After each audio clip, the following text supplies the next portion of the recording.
Hai semua, welcome to podcast No It's Not Sunday DOCC Kupang. Nah, ini adalah podcast perdana kami dan mungkin ada yang nanya, kenapa sih namanya No It's Not Sunday gitu loh? Karena kita ngomongin tentang Tuhan bukan di hari Minggu aja, tapi setiap harinya kita mau ngomongin tentang Tuhan. Dan hari ini bersama saya Rocky dan juga Ika, kita bakal ngobrolin tentang kok kita udah jadi orang percaya, tapi kok masih hidup dengan manusia lama kita. Nah, kita bakal ngobrolin itu nih Kak Ika. Iya. Menurut Kak Ika gimana sih?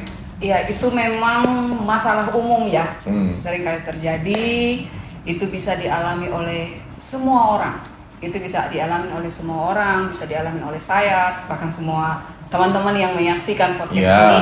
Kita tidak pernah bisa menjamin selesai podcast ini semua langsung suci, benar, dan kudus. Pasti ada saja hal yang akan bisa buat kita untuk cenderungnya tuh jatuh lagi dalam perbuatan dosa. Tapi yang jadi masalahnya tuh kan kita tuh seringkali dituntut bahwa kamu katanya anak Tuhan, kamu katanya pelayan, tapi kenapa hidup kamu belum berubah? Nah, itu yang seringkali jadi masalah. Nah, pertanyaannya kenapa? Nah, jujur ya, perbuatan dosa itu nikmat.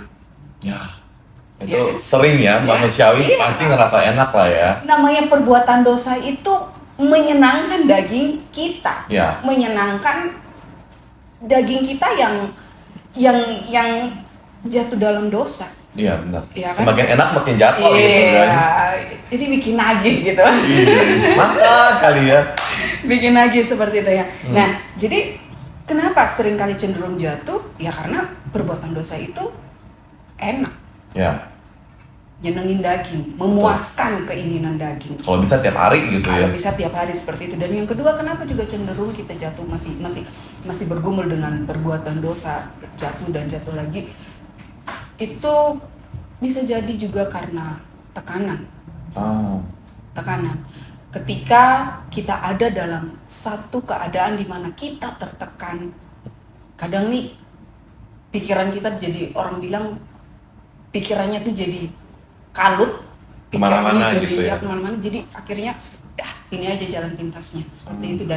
Dan kebanyakan jalan pintas yang kita ambil, yang kita pilih, yang kita tempuh itu adalah tindakan dosa. Seperti itu.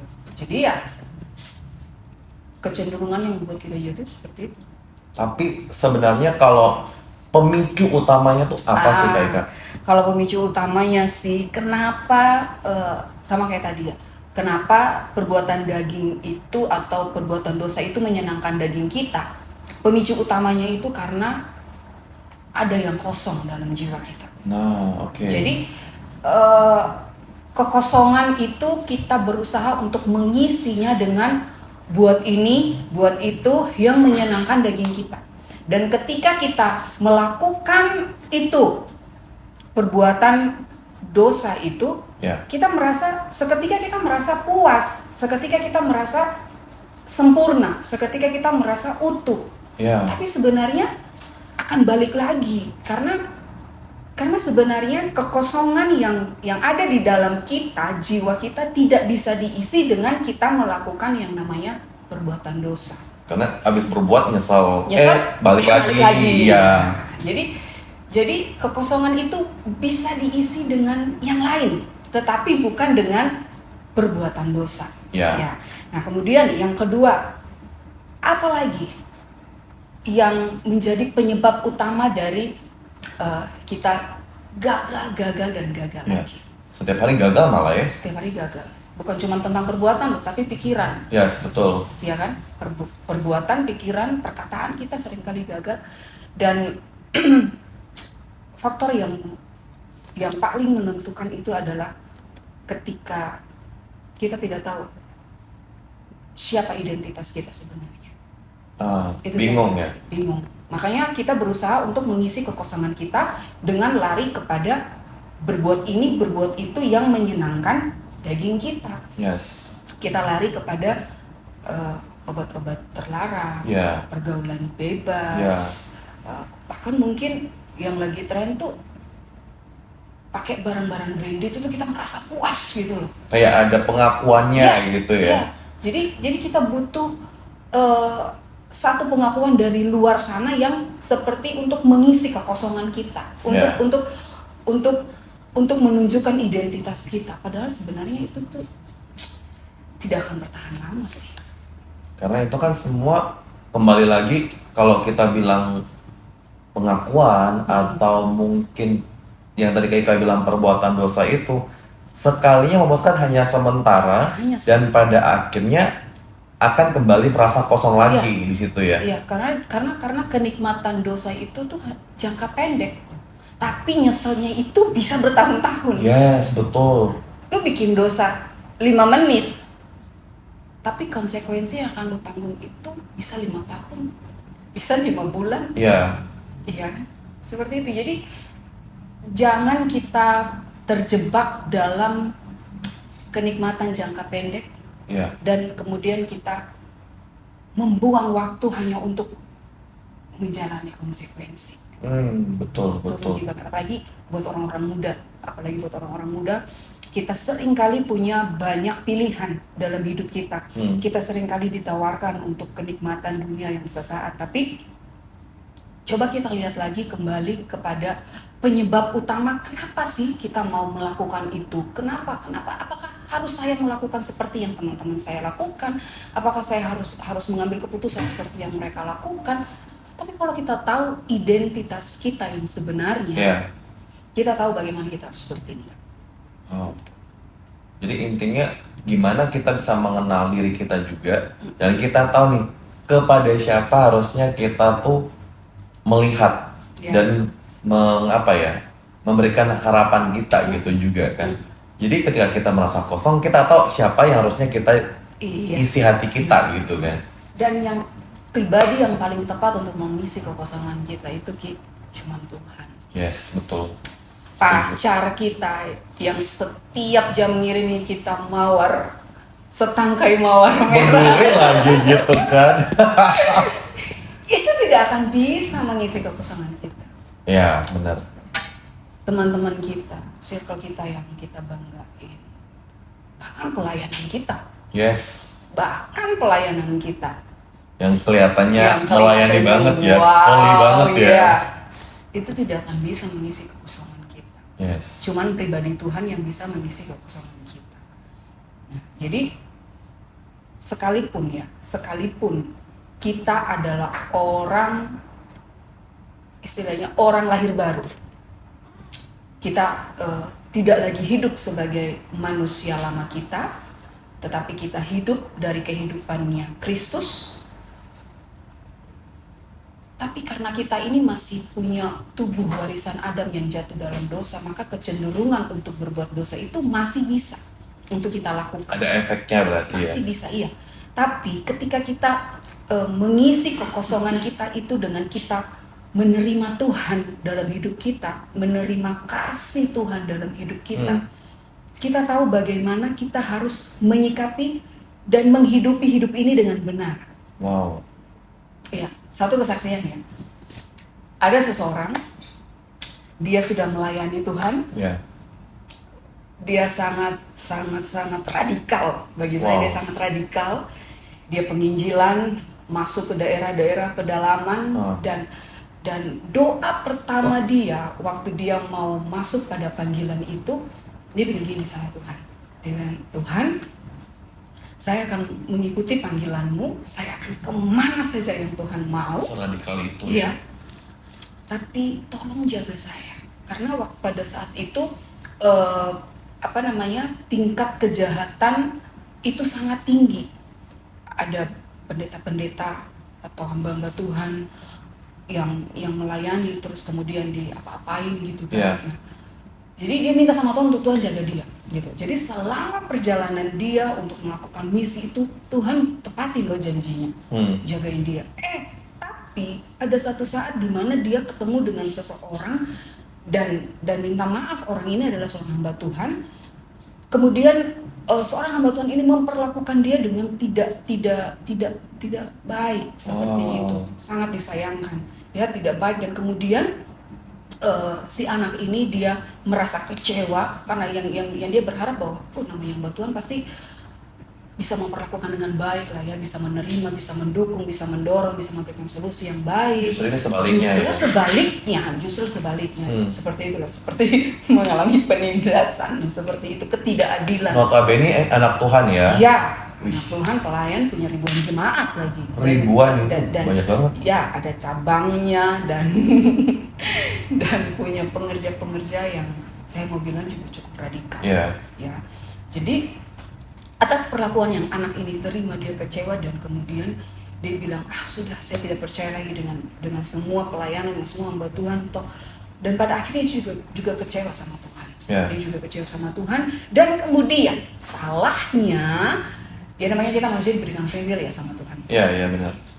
Dia mengambil keputusan untuk, karena kekecewaan seperti itu, dia mengambil keputusan untuk, saya mau melakukan apa yang saya mau, udah ikutin apa yang daging saya mau, itu saja sudah. Yeah. Toh saya sudah hidup, menyerahkan hidup untuk Tuhan, melayani Tuhan, malah diperlakukan seperti ini, kurang apa lagi? Yeah. Sedangkan orang yang tidak hidup sungguh-sungguh dengan Tuhan, yang gerejanya Senin Kamis, ya kan, burung tahun orang bilang. Kok baik-baik aja gitu. Baik-baik saja, dan hidupnya sangat menyenangkan. Tapi Yeah. kenapa kok saya yang seperti ini, seperti itu gitu? Ternyata pada titik itu dia mengisi kekosongan itu. Dia mengisi kekosongan jiwanya, kekecewaannya dengan melakukan perbuatan dosa seperti itu. Ini anak Tuhan ya. Anak Tuhan, hamba Tuhan, pelayan Tuhan, seorang perintis. Wow. Nah, sangat disayangkan. Tetapi ada satu titik balik di mana dia mengalami Tuhan. Titik balik dia mengalami Tuhan, dan itu adalah satu awal yang baru. Yes. Yang membuat dia untuk kembali sama Tuhan. Nanti saya akan cerita lanjut. Ya. Oke, mungkin kita bisa sebentar karena setelah ini kita akan ada sesi berikutnya. Oke. Hai, balik lagi di podcast DOCC. Oh no, it's not Sunday. Nah, tadi kan kita sudah ngomongin tentang kenapa sih tadi kayak Kak bilang kita sudah lahir baru tapi kok masih hidup dalam perbuatan dosa kita nih. Yeah. Tapi sebelum kita lanjut, jangan lupa untuk follow Instagram dan juga subscribe YouTube kita untuk bisa mendengarkan podcast-podcast selanjutnya yang ada di bawah ini. Jangan lupa di follow dan juga jangan lupa di subscribe. Oke, lanjut nih Kak Ika. Okay. Nah, tadi udah ngomongin tentang si anak ini yang jatuh nih kan, karena ada masalah sama gembalanya, mentor lah ya. Nah, selain itu kan artinya berarti ada penyebabnya dong. Iya. Kenapa si anak ini bisa jatuh juga kan? Dan bukan mungkin ini salah satu contohnya ya. Tapi kita yang orang-orang awam ini yang istilahnya sudah mengenal Tuhan, tapi ya perbuatan lama kita juga masih juga luar biasa gitu kan. Biasa di luar. Iya. Dan mungkin Kak bisa jelasin, mungkin apakah ada dari lingkungannya juga yang bisa menyebabkan itu kah, atau mungkin juga problem masa lalunya kah, traumanya kah, atau apa? Iya, memang kalau untuk kasus seperti ini, lingkungan mempengaruhi. Ya. Ya 70-80% mempengaruhi, karena kan ada juga yang tertulis gini, pergaulan yang buruk itu merusakkan kebiasaan yang baik. Yes, ngomongin betul. Pergaulan berarti komunitas, lingkungan, Circle-nya. dengan siapa kita bergaul, itu sangat membentuk siapa kita juga. Yes, benar. Sangat membentuk siapa kita juga. Kemudian yang kedua, trauma di masa lalu bisa. Nah, kalau untuk bicara masalah trauma ini, kalau bagi saya itu tergantung dengan pribadinya sih. Masalah di masa lalu boleh ada, membekas boleh, menjadikan itu trauma boleh, tetapi hidup di dalam trauma itu pilihan. Itu keputusan kita ya, benar ya. Mau tidak seperti itu. Sama juga dengan lingkungan, Ya. sama juga dengan lingkungan, sama juga dengan pergaulan. Kita bisa bergaul dengan semua jenis orang. Ya, benar. Kita bisa bergaul dengan semua jenis orang, entah itu yang di dalam komunitas beragama maupun yang sekuler, Ya. yang tata bahasanya sopan atau yang tata bahasanya Tiba-tiba nggak tahu dari mana bahasanya gitu kan ya. Iya kan, entah bahasa dari negeri astral sana atau dari Oh, astral ya, Pak. Kok agak-agak horor ya. Iya kan? Tapi kita tidak bisa menolak bahwa kita ada dalam lingkungan-lingkungan yang seperti itu. Iya, betul. Nah, tapi kembali lagi keputusannya itu ada di kita. Kita bisa bergaul dengan siapa saja, dengan orang berbagai macam tipe, suku, bangsa, dan bahasa. Tetapi untuk perilaku mereka, meniru perilaku mereka, itu keputusan kembali sama kita. Dan itu sangat bergantung dengan yang namanya identitas tadi itu. Karena udah ngerti tentang identitasnya dia ya. Jadi lu mau bergaul sama orang yang minta maaf, mabuk-mabukan, ngerokok. Iya. Tapi kalau dirimu sendiri sudah tahu, kamu ini siapa sih? Yes. Identitasmu yang benar ini siapa? Mm-mm. Kamu tidak akan mudah untuk terpengaruh dengan cara mereka bergaul. Tapi kan ya susah kan gitu kan Kak Ika kan. Gak segampang, ya mungkin saya bilang saya kayak gini sih. Oke, kita berteman, tapi kan kita juga perlu namanya circle kita untuk bisa kita juga dapat kayak nyamannya. Nah, gimana kalau kita lihat nyamannya sama orang-orang yang seperti itu? Gimana menurut Kak Ika? Wow, kalau nyamannya dengan orang-orang yang seperti itu, balik lagi sih ke saya. Kita ngobrol nih, nyambung. Ya, ngobrolnya enak contohnya Ngobrolnya gitu enak, ya. nyambung. Dia bisa bisa mendengar kita, bisa punya waktu dengan kita mungkin 18 jam, 24 jam untuk mendengarkan keluh kesah kita. Yeah. Dan kita merasa nyaman. Tapi lagi-lagi nih, kalau kita tahu siapa kita, justru kita yang akan memberikan kenyamanan buat mereka. Wow. Bukan mereka yang memberikan kita kenyamanan sehingga kita terus bergantung sama mereka. Benar-benar. Gitu kan? Ya. Jadi kita bisa bergaul dengan siapa saja, tetapi ketika kita tahu siapa identitas kita yang baru, kehidupan kita itu mempengaruhi pergaulan kita. Harusnya seperti itu. Kita jadi dampak justru Kita ya. yang jadi dampak, walaupun mungkin dampaknya itu tidak langsung terjadi dalam seminggu kita bergaul, sebulan kita bergaul, setahun, 10 tahun kita bergaul. Iya. Tetapi saya percaya bahwa pasti akan ada dampak positif yang mereka terima dari kehidupan kita. Benar. Pasti, Benar. pasti, tidak mungkin tidak seperti itu. Nah, balik lagi ke kisah anak yang tadi. Dia waktu masa kecilnya, kenapa pada akhirnya dia mengambil keputusan bahwa ya sudah, saya buat dosa saja. Iya. Sekalian aja buat dosa. Toh saya sudah berbuat baik untuk Tuhan. Saya kurang apa coba? Kurang apa gitu kan Tuhan. Ternyata dia punya pengalaman di masa kecil yang menjadikan trauma mendalam buat dia. Ada luka batin yang Ada disimpan luka sampai batin. sekarang. Iya. Ya. Ada luka batin. Dan yang paling utama itu adalah dari orang tua. Wow. Jadi sejak anak ini kecil, mungkin di bawah 5 tahun, ketika memorinya mulai kuat, Iya. mungkin itu sekitar 4-5 tahun deh. Iya, pada masa itu Iya, ya. pada masa itu, dia lihat bahwa orang tua ini selalu bertengkar tiap hari, dan pokoknya itu jauh dari yang diharapkan sebagai anak. Iya. Sebagai anak yang kecil gitu. Sebagai anak kecil pada saat itu jauh dari itu. Kemudian dia seringkali mengalami pelecehan. Wow. Dia seringkali mengalami pelecehan dari tetangga. Jadi problemnya bertumpuk-tumpuk. Iya, bertumpuk. Dari tetangga menjelang remaja, dewasa. Kalau tidak salah itu waktu sekolah SMA. Mengalami pelecehan dari siapa lagi coba? Dari orang tua rohani Mentornya justru ya. yang membawa dia untuk lahir baru. Untuk mengenal Tuhan justru. Wow. Justru. Tapi Tapi si anak ini dia bisa menghandle itu. Artinya dia ada kekecewaan, tetapi dia belum berani untuk menyampaikan itu kepada orang tua. Karena mungkin ada ketakutan ya. Dan dia masih merasa, apa benar hidupnya seperti ini ya? Kok dari kecil seperti ini sampai besar kok seperti ini gitu. Jadi pada akhirnya ketika dia mengambil keputusan untuk menerima panggilan Tuhan yang dia harapkan itu jauhlah dari orang-orang yang pernah dia temuin gitu. Kalau bisa jangan sampai kejadian yang lalu kejadian lagi gitu kan.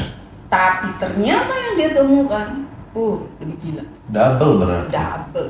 Jadi itu yang pada akhirnya membuat dia untuk apa? Saya percaya Tuhan lagi, untuk apa saya berapi-api dengan Tuhan, untuk apa saya seradikal ini? Pada akhirnya yang saya dapatkan imbalannya seperti ini. Semakin kecewa lah dia. Semakin kecewa lagi. Dan akhirnya trauma masa lalu itu bangkit lagi dan membawa dia itu terjerumus kepada pergaulan yang tidak pernah dia bayangkan, yang tidak pernah dia rancangkan dalam kehidupan. Sejauh itu. Bahkan ketika dia ada dalam pergaulan seperti itu pun dia tidak pernah berpikir bahwa kok bisa ya saya ada di sini. Sampai pada satu titik dia ikut ibadah. Turning point-nya ini. Dia orang yang tetap aktif gereja. Sudah mulai lagi melayani, sudah mulai lagi bangkit untuk melayani. Sudah mulai ngerti ya. Sudah mulai lagi lanjut melayani dan lain sebagainya, karena ya beban juga, karena diketahui orang bahwa dia ini seorang hamba Tuhan. Jadi kalau tidak melayani itu rasanya kayak gimana gitu. Namanya hamba Tuhan ya. Kalau tidak melayani tinggal di rumah, ngapain dong?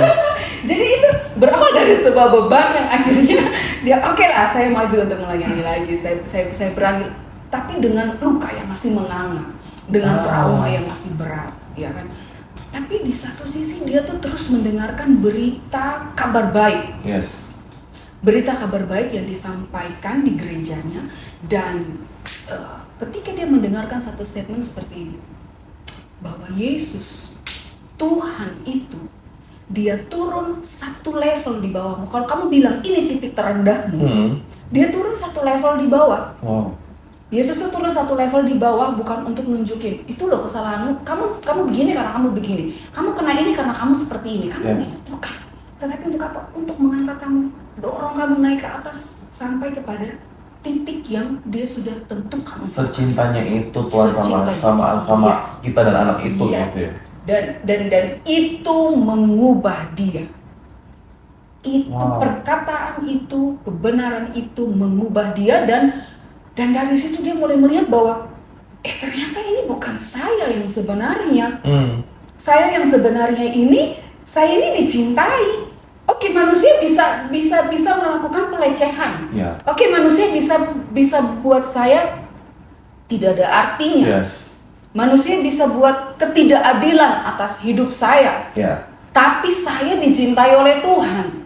Dan ketika dia tahu dan sadar bahwa Tuhan mencintai dia, itu dia bangkitnya nggak main-main. Itu dia bangkitnya tidak main-main, walaupun ada proses juga. Nggak mungkin langsung secepat Tuhan bisa jadi gitu kan. Tapi kehidupan Tuhan yang di dalam dia, kesadaran itu yang di dalam dia itu membuat dia bisa mengatasi semua proses. Membuat dia bisa melewati setiap konsekuensi. Yang dunia ketawain konsekuensi yang dia terima. Tapi ketika dia jalanin konsekuensi itu sama Tuhan. Dan kamu tahu konsekuensi yang dia jalani dengan Tuhan itu mendatangkan kemuliaan. Keren banget sih. Itu mendatangkan kemuliaan. 10 tahun dia menjalani konsekuensi itu. Tapi 10 tahun juga dia berjalan dengan kabar baik, dia berjalan dengan kesadaran dia dicintai Tuhan, dia berjalan dengan kesadaran bahwa saya berharga, saya mulia, saya sempurna, saya utuh di mata Tuhan. Dan itu membuat dia bangkit. Buat dia bangkit dan hidupnya itu ternyata Tuhan percayakan kepada dia orang-orang yang mengalami masalah yang sama dengan dia di sana. Karena dia pernah mengalami dan akhirnya dia bisa juga menghandle orang-orang yang pernah mengalami juga. Jadi awalnya kesusahannya pada saat itu membuat dia terpuruk, tetapi ketika dia menyadari identitas barunya di dalam Tuhan, justru dia melihat bahwa ternyata Tuhan izinkan saya lewatin itu semua, diperlakukan sebegitunya, bahkan Tuhan mengizinkan saya untuk mengikuti apa yang menjadi kehendak hati saya, dan saya jatuh di sana. Saya harus jatuh supaya saya tahu Tuhan ada untuk angkat saya. Gitu. Wow. Berarti ketika dia jatuh, sebenarnya ada hal-hal terselubung yang dia nggak tahu, dan pada akhirnya setelah sekian lama, dia justru membuka jalan buat orang-orang yang pernah mengalami hal seperti dia. Wow. Jadi ternyata dalam hidup kita itu tidak ada yang sia-sia. Tidak ada yang sia-sia. Sekalipun mungkin hari ini kita gagal kita gagal dan kita merasa terpuruk. Tapi balik lagi, sadarkan identitasmu, kamu benar, kamu sempurna, kamu utus, kamu kudus, kamu utuh, kamu dicintai. Benar-benar. Bangkit lagi, walaupun kegagalan itu tidak langsung hilang sekejap walaupun kamu masih sering jatuh dan tidak langsung lepas dari kecanduan misalnya. Tapi tetap sadarin itu. Setiap pagi yang dia lakukan apa? Dia selalu memperkatakan identitasnya di dalam Tuhan. Wow. Saya kebenaran Allah dalam Kristus, saya dicintai, saya berharga, saya itu ada afirmasi kepada dirinya sendiri sekalipun gitu. Bahkan yang pernah sedikit konyol sih, lagi dalam keadaan berbuat dosa, dia perkatakan itu. Wow. Dia perkatakan itu, saya kebenaran Allah dalam Kristus, dengan cara Tuhan yang tidak pernah dia pikirkan, walaupun sakit, tapi dia keluar dari circle yang mengikat dia. Wow. Dia keluar dari hubungan yang salah, walaupun sakit, dan itu konsekuensi. Benar dong, karena terbiasa dengan orang-orang yang membuat dia, maksudnya senyaman itu, tapi dia rela loh mau keluar untuk dari zona nyamannya dia. Itu sangat menyamankan buat dia pada saat itu. Tetapi ketika dia sudah tahu siapa dia yang sebenarnya, itu menjadi satu kekuatan yang luar biasa, dan itu yang melepaskan dia. Jadi dia tidak ada usaha untuk coba jaga jarak, atau tidak ada loh. Tiba-tiba jalannya terbuka semua. Tiba-tiba jalannya terbuka hanya dengan menyadari status kebenaran dia di hadapan Tuhan. Wow. Dan ketika dia melayani seseorang, anak wanita juga, dia melayani seorang anak wanita ini juga terikat dalam satu hubungan yang toksik seperti itu. Kemudian mereka sharing, saling berbagi, dia memuridkan anak ini, dia membina anak ini. Jadi mentornya lagi berarti. Dia mementoring anak ini. Jadi diberikanlah kabar baik untuk anak ini, dikonseling anak ini, tetapi tidak hanya sampai konseling dan sudah selesai, apa mau jadi, enggak, tapi tetap dibina, di follow up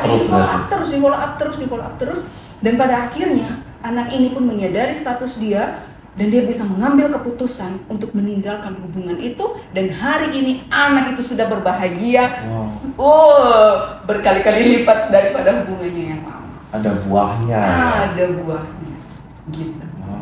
Jadi memang kuasa menyadarkan diri akan siapa kita di dalam Tuhan itu luar biasa, karena itu yang mengisi kekosongan dalam jiwa kita. Benar. Itu yang mengisi kekosongan dalam kita bilang, pacar saya paling mencintai saya, pacar saya segalanya buat saya. Nanti dia pergi, lu nangis lagi.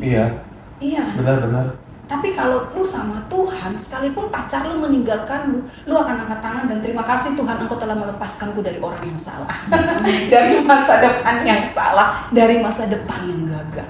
Itu. Kadang-kadang kita nggak nyadarin kalau ternyata Tuhan ada loh bersama kita. Justru seringnya kayak kita yang justru jalan menjauh dari Tuhan nggak sih, kayak Tuhannya stay di sini dan kita malah kita yang lari gitu loh. Udah ketemu batunya baru balik lagi ke Tuhan gitu kan. Ya itu yang sering kali, makanya perlu, karena gini, kebutuhan utama manusia itu apa sih? Dicintai. Betul? Benar. Kebutuhan utama semua manusia. Lu mau umur berapapun, sampai udah opa-oma pun. Yang paling lu butuhkan dalam hidup ini adalah dicintai. Benar. Ketika kamu tahu kamu dicintai, kamu merasa hidup ini berharga. Iya. Kamu bisa menikmati hidup. Tapi kamu sudah punya segala sesuatu. Kamu seorang konglomerat. Iya. Berhasil, tampan, cerdas dan luar biasa lah. Idola Perfect lah kamu. ya. Sangat perfect gitu kan.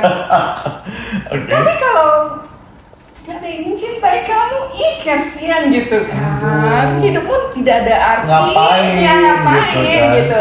Ya kan? Nah, dan luar biasanya kita ini dicintai bukan oleh seseorang yang akan pergi meninggalkan kita.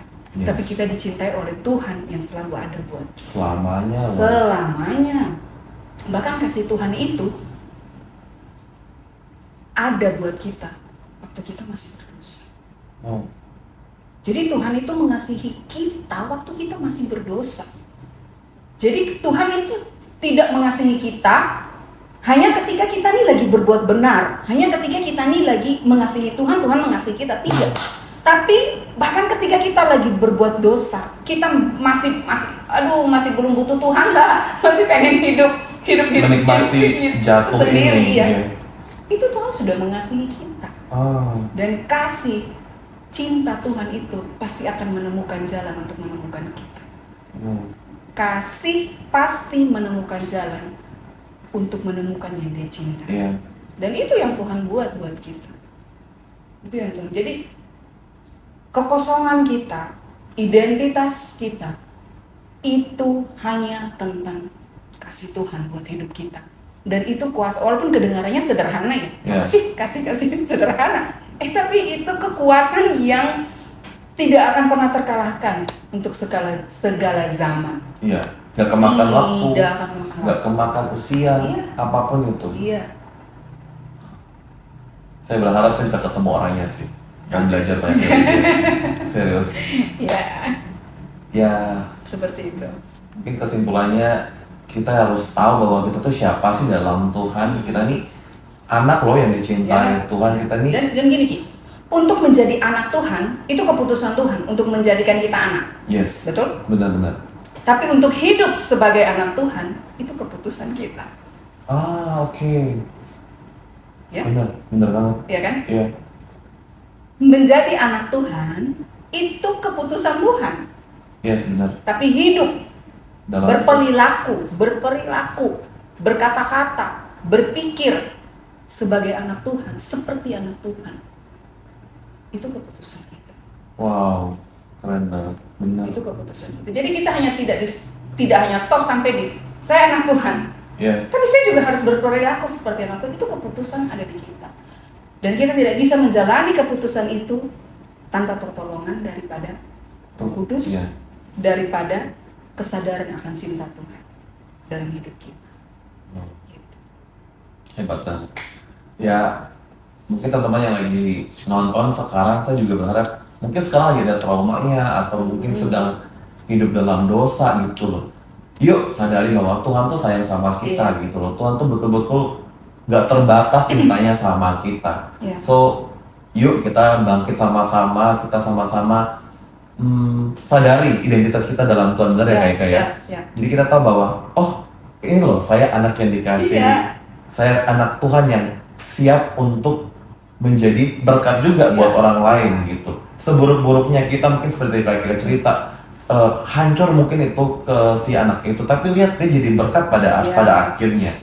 So saya percaya bukan dia aja yang bisa mengalami Tuhan, tapi kita semua pun bisa mengalami Tuhan. Oke, jadi kesimpulannya Kak Ika, walaupun kita punya masa lalu yang hancur mungkin, kita punya masa lalu yang luar biasa buruk, tapi ketika kita punya identitas yang jelas, kita tahu bahwa Tuhan kita tuh siapa, kita akan mengalami hal-hal yang luar biasa ya. Justru karena masa lalu kita yang sudah demikian buruk, hancur, justru menjadi berkat untuk sekarang ini, karena kita pernah mengalami hal-hal yang demikian luar biasanya. Bener, kita ya? tahu bagaimana cara mengkonseling orang karena kita sudah pernah mengalami itu. Ya benar. Jadi wow, terima kasih Kak Ika buat sharingnya hari ini. Betul-betul bisa rasa semua orang yang mendengarkan puji Tuhan bisa terberkati dengan apa yang Kak Ika sharingkan. Thank you so much. Dan guys, semoga terberkati juga lewat podcast ini. Jangan lupa untuk pantau kita di setiap sosial media kita dan juga untuk ikuti podcast kita di podcast kita berikutnya. Oh no, it's not Sunday di OCC Kupang. Terima kasih. Grace to you.